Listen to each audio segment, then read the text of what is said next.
the 80 period, Back in Black, and can you tell me in a few words how do you write, how AC/DC write an AC/DC song? What's the process? Well, it starts with Malcolm and Angus, always does. It's always like that. Then you come. Well, this time Angus and Malcolm really did. You know, they came with lyric and with song titles and everything. And basically, my job as a singer is to go in there and breathe life into it. And if there's something missing, I mean, I wish you could have seen the songboard. I mean, Brendan O'Brien would come and say, I've just seen Malcolm and Angus, and here's some of the lyric. And I don't understand. This doesn't make sense. And we'll write a little bit here, so we'd stick a bit here, and then we'd stick a bit here, and then another new piece here. And you do that in the studio. And when I'd be singing, I'd be going, you know, oh, birds of down is turning good. I want you to, and I wanted, and it was just bits of shit everywhere, and. But it was fun. It felt like you were in a, you know, it wasn't polished. It wasn't all typed out. And it was just like the old days. Bits of pen here, a bit of felt tip there. But that's rock and roll, no? Yeah, and of course, I get bored very easily if I have to sing things again and again and again until it's right. But this was great because Brendan used to give you the freedom to sing what you want. A perfect example was Brendan said, Brian, the boys have got this track. He said, I really like it, but I don't think it's going to make the album because it's a little surreal for AC/DC. He said, but I love the chorus, which is Rock and Roll Dream. I believe in a rock and roll. He said, I love the chorus, but we don't have any verse, you know, the melody. He said, I want you to just sing it, okay? And I went, what do you mean just sing it? I got to know. He said, no, I want you to just stand there and whatever comes into your head, sing it. And that's the one, you know, deep water all around me and circle sharks all around. And I just went straight through it, one shot. And I went, I don't think the boys are going to like it. It sounds too jazzy, too, you know, more jazzy than bluesy. I'm really not sure if they're going to like this, you know. They'll probably call us, you know, a nutter. And he didn't say anything. He just got up and left. And I went, geez, was it that bad? And he'd gone upstairs and he played it to Malanang. And he came down and he went, you're finished, my friend. And I went, what do you mean? And he said, it's perfect. I went, oh, come on, you know, give us a break. And it couldn't be. But it was just one of those lucky things that, and lucky things happen when you're with the right people.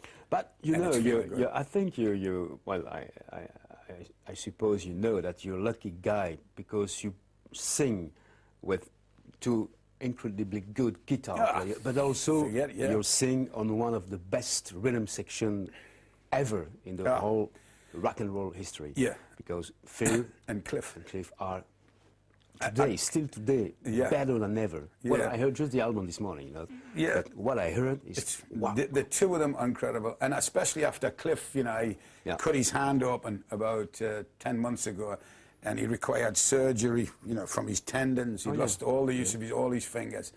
And Phil, you know, I remember one of the songs, we had a technical breakdown in the middle of the song, and Brendan O'Brien went, ay, ay, ay. He said, that was perfect. Shit.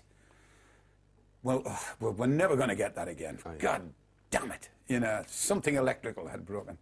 And Phil went, you know, sugar, now, just play it and I'll join in again, we'll do it. And Brendan said, I've tried it 1,000,000 times, it's just not going to work. It's never the same. And Phil went, yes, it will be. It's just a fist. I said, okay, we'll give it a try.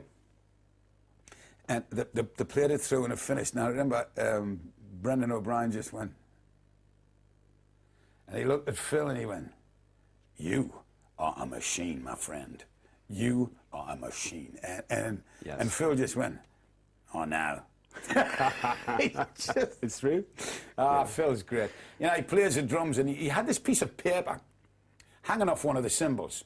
And we were going, what's on that piece of paper? Because it was in a drum. Nobody went in. And after about 2 weeks, I went, I'm going to have a look at this. And it was just a big pair of tits. A photograph of the biggest pair of tits you've ever seen. I said, what's that for? He went, inspiration. but I mean, this guy's incredible. You know. But the band seems to be in a great shape, good shape. Everybody is you look not particularly sad today. Right. Well, 61 and next birthday, I think on the 5th of October, so I'm getting up there, you know, so I've got to try to keep as fit as I can. And I would like to know, to me, AC/DC with more than 30 years now, for you nearly 30 years, soon. But it's still, I mean, like Led Zeppelin used to be, honest and brave, and that's what I find the most. Well, thanks.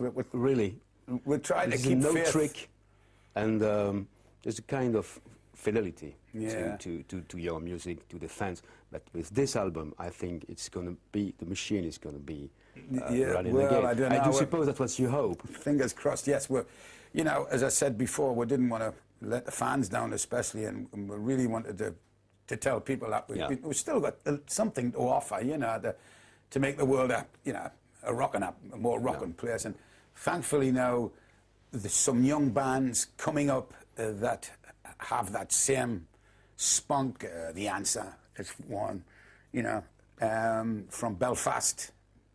Great rock band. I've just heard the album. I haven't seen them live, but they made me smile. You know, when I heard the record, I went, oh yeah, these guys have got it. So that kind of thing makes me feel good, you know, that at least somebody's listening. And there's a new band out of Australia. There's a new band out of Glasgow, Scotland, they're called Las Vegas, which I love the name. I think it's a great name. But, you know, it makes you feel good, you know, and because there was a time, honestly, when I thought there wasn't anything. There was a lot of heavy metal bands coming up and metal bands and all that. And I love all kinds of music. I'm not a snob, you know, I really do. But rock and roll is still my favourite. You know, when I listen to the old Satchmo records, honestly, it's rock and roll. It was called swing then. Yeah. But rock, heavy rock and all of that is just bam, bam, down. But some people can rock, but they forget the roll. Yeah. You know, and the roll's the bit that makes you, yeah, baby. You know, that makes you swing. You know, it makes you really just pound it out. You know, and that's the great thing about it. And as my friend, the late, great Jerry Wexler, once said to me, he said, you know, he was credited with calling it the rhythm and the blues. Yeah. And he said, I was just a little wrong. It should have been the rock and the roll. But I called it the rhythm and the blues. Oh, yeah. Singed up. Yeah. Passed on last week. God rest his soul.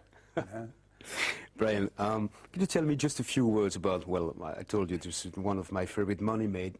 What is it talking about? About a story in Los Angeles somewhere? Yeah, basically, it's just about people making lots and lots of money. And you know, like there's a campaign in the end to Hollywood, you know. Yeah. You know, when you're a new young star and all that in Hollywood, they throw everything at you. Yeah. Everything. It makes you feel the most important person in the world. And that's why everybody commits suicide or goes crackers, because a month later, they don't even want to know you. You know, she's got the biggest swimming pool in town.